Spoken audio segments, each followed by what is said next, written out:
there's a few myths that are destroying your chances of scale when it comes to Google Ads, and in this video I want to go in and break down some of the biggest myths I've heard about when it comes to the Google Ads platform and basically debunk them for you so you don't end up following wrong advice. Now, after working with over 500 brands, I've come to realize that Google Ads is actually a fairly simple platform. You don't really have to do much as long as you follow by the Google's policies, as long as you are essentially providing a quality product and service to your customers. However, there's a few things you need to take care of, and this is where the first myth comes into play, which is that product images must be all white. This is one of the biggest myths I still hear to this day. Every time I'm talking to a brand owner on a sales call under my agency or marketing, they believe that product images, this is like a policy or something where the product images need to have plain white background. It needs to be as simple as possible. Otherwise, it's not going to work. And this is exactly what stops them from scaling to the next level. Now, if you're one of my OG followers, you know that I always say, do the opposite of your competitors. And if your competitors are following myths like these, well, obviously they're going to go after very simplistic, plain white background product images, and that's basically make them blend in with each other, which is why it's so easy to defeat majority of your competitors. Now, first of all, there's no such policy on Google that says that you just need a plain white background image, because if that were a policy, majority of the brands I personally created myself and those brands I handle under my agency, they would all be suspended by now, and that's not the case. I've scaled well over $100 million so far. So basically, having plain white background product images, all that does is it makes you blend in with your competitors, and it actually decreases your performance. So the last thing you want to do is just have all plain white background product images. Now, don't get me wrong. If majority of your competitors have something like lifestyle images going on, or they have a bunch of colors in the background for their product images, then by all means, you need to go after a plain white background approach. But at the end of the day, your product image strategy, it should entirely be based around what your competitors are doing and how you can be different from them. There's no such thing as getting suspended for having color in your background images or having a product in a lifestyle background image. Now, I will say that if you have text on your product images, now that is against Google's policy. That will end up getting your product disapproved, and if you don't basically fix it soon, what will happen is your account has the potential of getting suspended completely. So that's the only thing I will say in regards to the product image itself. But beyond that, having a plain white background image, that's a complete myth. But this leads me to the second biggest myth I've heard of all, which is Performance Max and shopping campaign, standard shopping for that matter, are all you need to scale. Again, very big myth, because what most brands do is most brands, when they start really finding some success on Google, they go all in on their PMax campaigns or all in on their standard shopping campaigns, and they completely disregard everything else. Now, it is true that the shopping placement itself and the Performance Max campaigns, if you set them up the right way, they can be your biggest needle movers. They can scale your brand to even multi six figures per month. However, keep in mind that this is just one different campaign type going after one specific placement, or if you use PMax assets, you have 5 or 6 different placements. But the problem is this leads to a lot of inefficiency. When you're trying to do 5, 6 different things at once, you're not a master at anything at all. And this is exactly what ends up happening with a lot of these Performance Max campaigns, where since it's doing 5, 6 different things at once and it's not really doing anything right or really going all in on one specific placement, what happens is the results become very shaky, and as a result, you're not truly able to scale to the very next level. And while it is true that Performance Max and standard shopping campaigns can scale your brand to a decent level of scale, they are not the only things you need to scale beyond 6 and 7 and even 8 figures per month. Because keep in mind, campaign types which Google has created, Google has done so that you can have more of a unified approach towards scale, so that you don't rely on just one specific campaign type or one approach to scale your brands to the next level. Because if there's a day where your Performance Max campaigns just don't perform as well for whatever reason, and 95% of your account is PMax campaigns, well, on that given day, you're gonna have a very bad revenue level. You're going to not basically be on the verge of unprofitability, which is what I see so many brands go through. So in order to avoid Google's fluctuations at any given time, I recommend you have at least 2 to 3 different campaign types running. It could be PMax and then search campaigns and then YouTube, or PMax search, demand gen, so so on and so forth. What you use is besides the points, but the main key here is to just have a little bit of diversification, because you never want to rely on any given campaign type. And this is one of the easiest ways we scale out a lot of the brands that are my agency, by the way, which if you run a brand doing over $50,000 per month in revenue, you need some extra help scaling to the next level with Google Ads, go onto my website at yourmarketing.com and schedule a completely free call with me, and let's see how we can potentially work together and make that happen. But myth number 3 is that Google favors the brand that spends the most. I've seen this getting thrown around a lot lately on YouTube, on Twitter, on LinkedIn, where these brand owners believe that they are somehow getting penalized because they're not the big Amazon level brand, or they're not like their biggest competitors, and as a result, they're completely stopping using the platform. This is a very big myth, because what you want to understand is Google is not in its early stages anymore. It's a platform which has been established for years and years, and it has also a platform with billions of dollars worth of data as well as billions of dollars of income. It does not care about the actual money you give it at the service to its users, meaning the people that shop via google.com itself. So what you need to be understanding is the better the quality of service you provide, the more you take care of the users, the more you focus on an ideal product feed, landing page experience, CTRs, all these things. That's when you start to rise in Google's eyes via something called the quality score, and only then will Google start to favor your brand a lot more than your competitors, which is why this is such a big myth. You don't want to just focus on the spend and the bits. Of course, those are important factors, because if you're not spending enough money, you're not going to be able to test your products properly, and as a result, you'll never really find anything that's actually doing well or going to be a best-selling product. And so now brings me to the 4th myth, which is Google Ads takes a lot of time to scale. Now,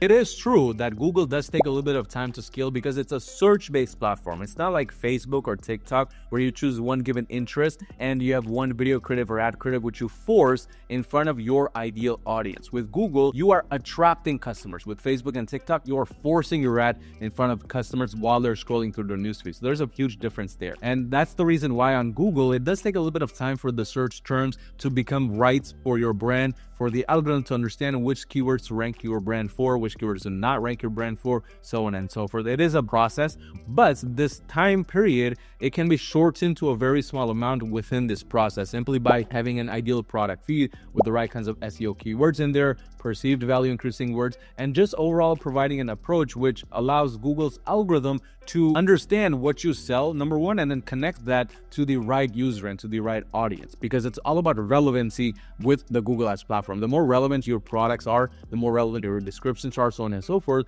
the faster the Google's algorithm can find your perfect audience. And this is why this is such a big myth. It does take a little bit of time, of course, depending on your budget and how optimized your account is, but it can scale within a week to 3 weeks. And we have scaled brands to multi-six figures within a month to a month and a half period of time from scratch. So it's entirely possible. But 5th myth is campaigns create the scale. Similar to myth number 4, this one, all it says is that basically the more campaigns you launch or the better your campaign strategy is, the more you're going to scale. And that's literally all there is to scaling with Google. And on a small superficial level, this might seem like the way it is. However, diving a bit deeper, you start to understand that, again, the algorithm rewards scale. It rewards ad rank and rewards placement. You don't just randomly rank number 1, number 2, number 3 because you have the perfect strategy that no other competitor has. Because chances are, whatever campaign strategy you have at this point of time, your competitors probably have tried that or they're currently running something similar to it. So the campaigns on a very small scale, yes, they can make a very big impact.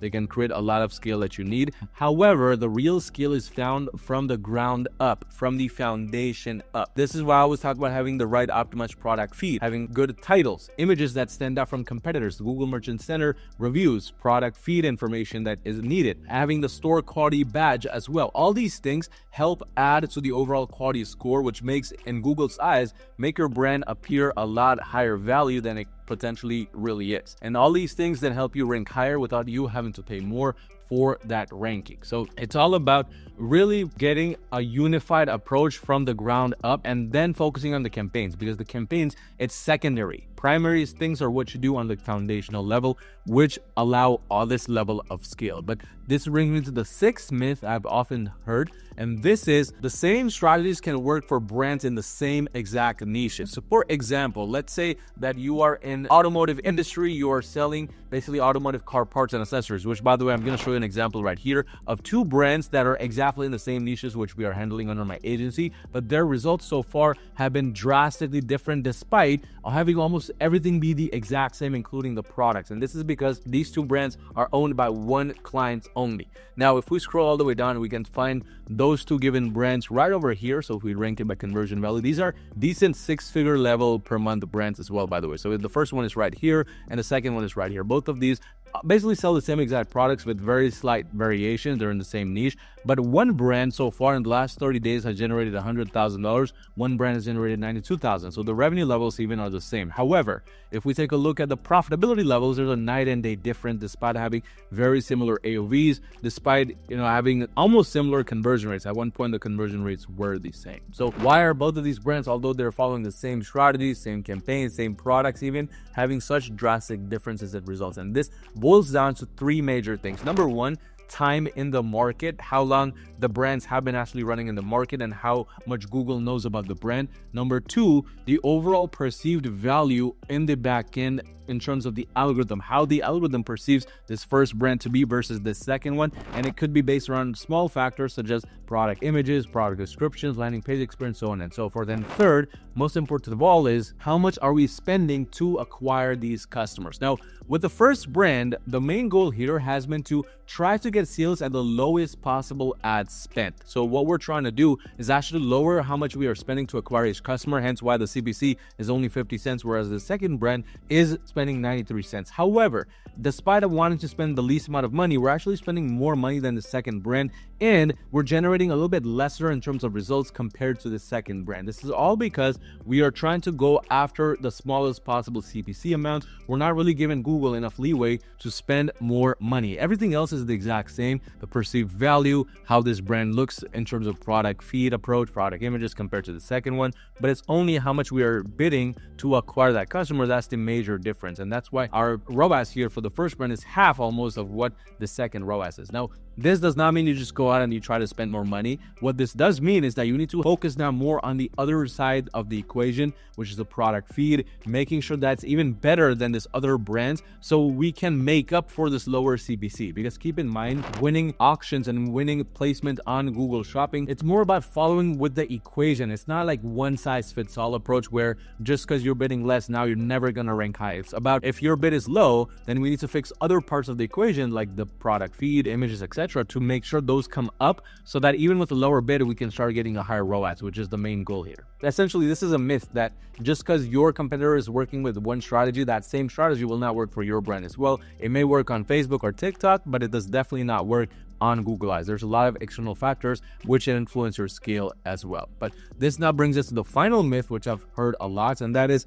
audience targeting sucks on Google. I mean, every time I make a video on YouTube about YouTube play campaigns or demand gen, there's always somebody talking about how the audience targeting for those campaign types just sucks and it's not really doing a good job. Well, the only reason why it sucks is because number one, your account does not have enough high quality data to support that targeting, or number two, you're not providing enough audience signals, audience interest targeting, detailed demographic targeting, or anything along those lines in the right accurate manner for it to actually perform well. So the key here is to ensure that first of all, your foundations are strong with proper conversion tracking. So the data you do end up getting within your ad accounts is high quality. But number two, whatever strategy you've used to implement that campaign, whether it's YouTube or demand gen, that doesn't matter. You need to ensure that it's going after your most relevant audience. And oftentimes when I'm trying to expand into YouTube or demand gen or just these other campaign types, I'm trying to use high buying intent audience types, such as maybe people who initiated checkout, maybe past customers, maybe people who added to carts.